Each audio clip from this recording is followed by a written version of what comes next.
But if the watchman see the sword come, and blow not the trumpet, and the people be not warned, if the sword come and take any person from among them, he is taken away in his iniquity, but his blood will I require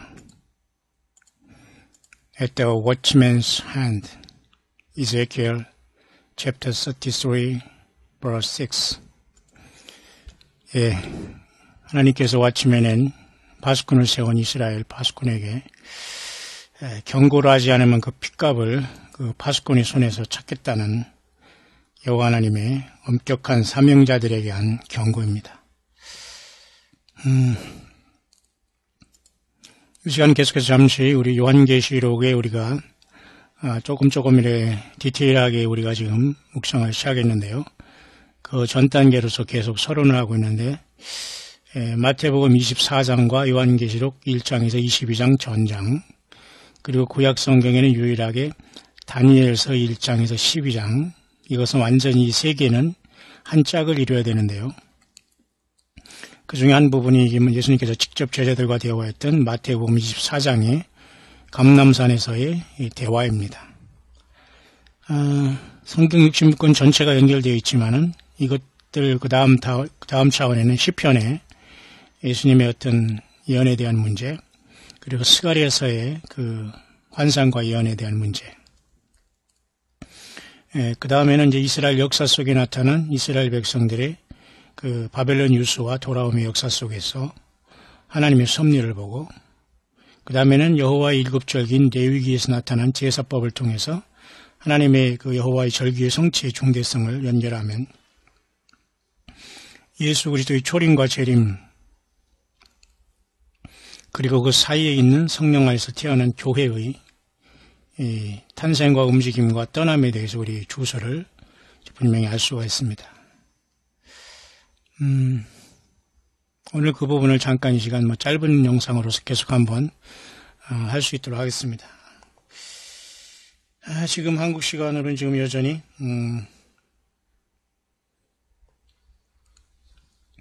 2018년 9월 5일 수요일 이제 오후 시간으로 접어들었고요. 오늘은 또 우리 수요 예배가 있습니다. 어쨌든 우리가 손가락 안에 있는 주님의 귀한 사역자, 동역자들이지만 언제든지 원하시는 분은 우리 광야 사역, 광야교회는 찬양하는 사람, 찬양하는 것을 진정으로 원합니다.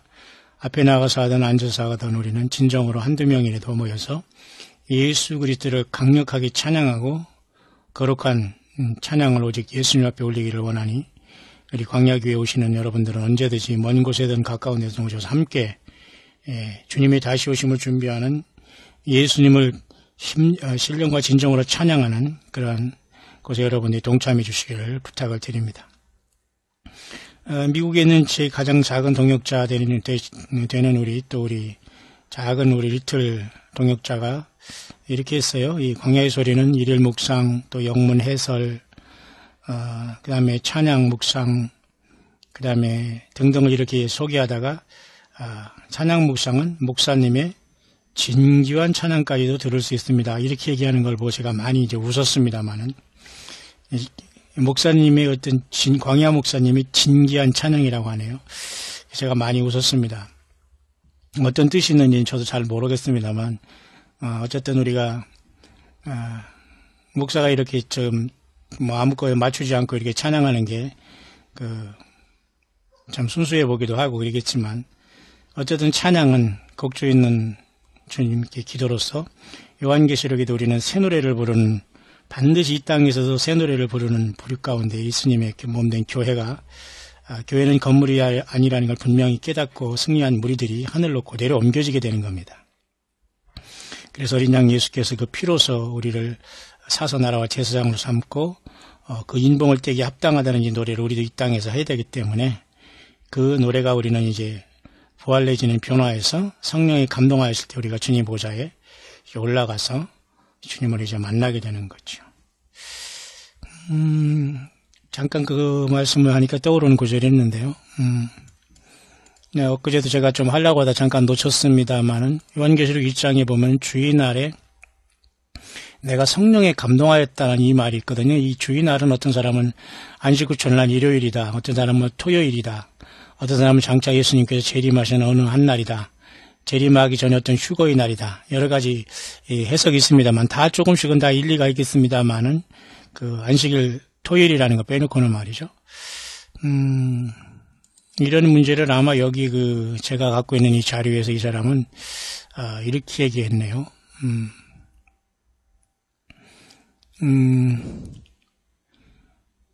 이 성령 안에서 이 감동은 굉장히 중요하거든요. 그런데 이 성령 안에 이 감동이 있을 때에 또 나팔소리 같은 이 음성을 들었지 않습니까? 그래서 여기 보면은 여기 보세요. 이 마지막 메시지를 받으면서 그는 비전을 보았고 성령 안에서 있었을 때 나팔소리 같은 음성을 들어서 일곱 교회에 이렇게 보내라는 메시지를 여러분 들었지 않습니까? 자, 이런 것을 보면서 굉장히 의미가 있는 건데요.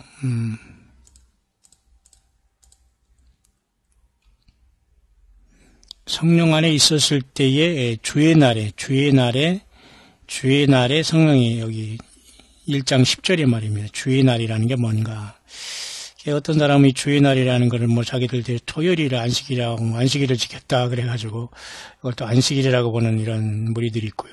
또 우리 같은 경우는 안식 후 첫날 당연히 예수님이 십자가에서 사흘 만에 부활하신 안식 후 첫날 우리는 또 이렇게 있었다고 보는 것이고요. 이것도 저것도 보다는 이것은 결국은 장차 우리 주 예수께서 이 땅에 오시는 어느 순간 주의 날, 다시 말해서 주님께서 교회 시대에 어느 순간 우리를 불러올 어떤 그런 지금 마지막 시대에 그때의 상황 속에서 이끌림을 받아서 이 요한 사도가 비전을 받고 성령 안에 있었을 때에 그죠? 이러한 여기 있네요. 성령 안에서 있었을 때에 이런 편지를 쓰라는 이러한 음성을 들었지 않습니까? 그래서 이것은 아마도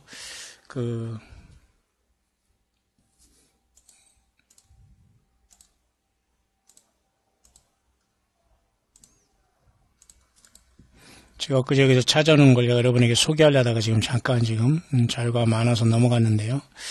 그래서 이 성령 안에 있었다는 이 말씀은 장차 올 주님의 날, 주의 날에 성령에 감동하였더니 그랬거든요. 이 주의 날이라는 것은 뭔가 여러 가지 말이 있습니다만 아마도 예수 그리스도의 날, 다시 말해서 주님께서 이 땅에 어떤 우리를 데려가시기 직전의 어떤 상황 내지는 그런 시점으로 안모섬의 요한이 이끌려갔다. 성령 안에서는 어떤 시간과 장소의 개념이 없어지지 않습니까? 그러니까 이것을 꼭 무슨 반모섬에서 요한이 토요일 안식일을 지켰다? 이건 굉장히 어불성설인 것 같아요.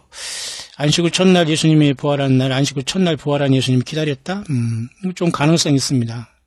그렇지만은 주님께서 어떤 이렇게 계시를 주시는 이러한 특별한 날에 내가 이런 날에 성령의 감동을 받았고 나팔소리 같은 음성을 들었다. 이렇게 또 우리가 무난히 해석할 수가 있고요. 아니면 주님께서 이렇게 재림하시기 직전에 어떤 우리를 공중으로 휴거로 부르시거나 그 다음에 그죠? 우리 모든 교회가 모이는 그 날 직전에서 주님께서는 바로 이런 어떤 계시를 열어주시면서 일곱 교회의 모습을 보여주셨다. 이렇게 또 볼 수가 있겠네요. 자, 그 부분은 제가 찾아드린 대로 한번 이제 설명을 해드릴 수 있도록 하고요.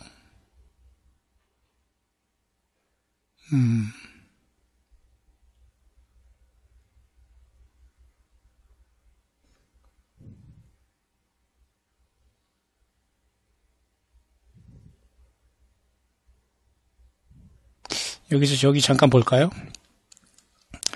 요한이 주의 날에 성령에 감동하였더니 그런 말이 있지 않습니까? 주의 날에 내가 성령에 감동하여 이 부분인데요. 주의 날에 내가 성령에 감동하여 이 부분을 이 사람은 이렇게 봤네요. 요한계시록 1장을 이렇게 잘 보면서 이것은 어떤 그죠? 어떤 일요일이라든가 이렇게 안식 후 첫날인 일요일이라든가 어떤 토요일이라는 어떤 그런 특정한 날을 달에 성령의 충만을 받은 날을 언급하는 것이 아니다. 이렇게 이 사람은 보고요. 그거보다는 이 성령, 주의 날에 성령의 감동이, 성령의 주의 날에 내가 성령에 감동하여 요 말씀은 이 사람은 이렇게 보네요. 그보다는 오히려 이것은 사도 요한의 영이 성령님의 의지에서 그죠? 어떤 그 예언적인 이런 비전과 환상을 보면서 그죠? 예수님께서 그분 예수님께서 이 반모섬에 있는 그 요한에게 어떤 그 미래의 그 굉장히 엄청나고 무서운 이 심판의 그 시간에 대한 그 증인으로서 이것을 볼수록 허락하신다는 그런 차원에서의 그 주의 날의 성령의 감동에 이렇게 봐야지. 이것을 안식일이나 무슨 토요일이나 일요일로 보면은 문제가 있다고 보는데 저도 이것에 동의를 하고 싶습니다. 그래서 이 주의 날이라는 것은 그렇게 보아야 되고, 요한은 문자적으로 사실은 이러한 사건이 일어나는 것을 그때 보았고, 그것은 너무도 놀라운 것이었고, 그것은 이 책에서 이와 같이 그죠? 다른 어떤 선택의 여지 없이 이 미래에 반드시 이러한 일에 대해서 그는 보았고, 이렇게 엄청난 사실을 기록되기 때문에 주의 날 이렇게 보면서 transported by the Spirit into the world of prophetic visions, where he was allowed to witness a future time of terrible judgment를 본 이런 상황으로 주의 날에로 이제 그걸 보면서 예수님이 심판하기 직전에 어느 한 시간, 그 시간대로 성령 이끌림을 받아서 이 계시를 받았다. 이렇게 보는 것이 가장 무난한 것이, 여기가 무슨 안식교들이 주장하는 토요일에 지켰다? 또 우리 개신교들이 주장하는 안식 후 첫날 부활해서 일요일이다? 이런 논쟁에는 무의미하다. 일단 먼저 그렇게 잠깐 말씀을 드리고 싶네요. 따라서 우리가 주님 앞에 올라가는 이 성령의 그 감동을 다 받아서 우리가 보좌에 올라가는 것도 요한계시록 4장에 이렇게 보면 하늘에 열린 문이 이렇게 있지 않습니까? Behold, a door was open in heaven. 하늘에 열린 문이 있었는데 여기도 똑같이 immediately I was in the Spirit라고 하거든요. 내가 즉각 성령 안에 있었더니 이게 올라가 버렸어요. 바로 4장 보세요. 4장 2절 내가 곧 성령이 감동하였더니 이 말로 바로 이제 하늘로 보라 하면서 보좌를 베풀어서 바로 올라갔어요. 이게 고린도전서 15장 51절에 보라 마지막 나팔이 순식간에 변화한다는 말은 아마 이렇게 예수님의 영이 우리 안에 계신 성령께서 가자 하면 바로 휴거가 일어나서 보좌로 가지 않겠나 그렇게 봅니다. 마치 아가서로 여러분 기억하시죠? 그렇게 잠깐 생각할 수 있겠네요. 제가 사실은 이 시간은 마태복음 24장의 이 문제를 잠깐 다루려고 했는데 15분 짧은 영상을 지금 한번 당분간 만들어 보려고. 여러분도 힘들고 저도 힘들기 때문에 저도 절제를 하면서 나름대로 이렇게 짧은 영상을 해보는 중인데요. 시간이 짧긴 짧네요.